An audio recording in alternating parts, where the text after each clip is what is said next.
ఈ ఆపద మనకి రాకుండా చూడడం అంటే ఏమిటో తెలుసా? భగవన్నామాన్ని నిరంతరం స్మరిస్తూ ఉంటే ఏ ఆపద మన దగ్గరికి వచ్చినా సరే మనం స్థిరంగా అలాగే ఉండడం వల్ల దాన్ని ఎదుర్కొనే ప్రయత్నం కూడా ఏమీ చేయకపోవడం వల్ల అదే వెళ్ళిపోతుంది. వీడు మొండేడ్రా బాబు, దేనికి చెల్లించట్లేదురా అని వెళ్ళిపోతుంది. అంచేతను ఎప్పుడు పెయిన్ కిల్లర్లు వాడడం కంటే రెసిస్టెన్స్ పవర్ పెంచుకోవడం మంచిది కదా.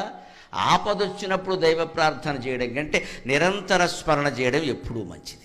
ఆపద వచ్చినప్పుడు చేసే ప్రార్థన పెయిన్ కిల్లర్ లాంటి, నిరంతరం చేసే స్మరణ నిరోధక శక్తి లాంటిది. ఏది కావాలో మీరే ఆలోచించు. నిరంతరం సుఖంగా ఉన్నా సరే, దుఃఖం ఉన్నా సరే, ఏమీ లేకపోయినా సరే, మామూలుగా కూర్చున్నా సరే, అనవసర పనులు మానేసి, అనవసర మాటలు మానేసి, అనవసర ఆలోచనలు మానేసి భగవద్ధ్యానం చేస్తే జీవితం అంతా బాగుంటుంది. పైగా భౌతికమైన కోరికలు కూడా అన్నీ తీరుతాయి, ఇబ్బంది ఏం లేదు, అన్నీ తీరుతాయి.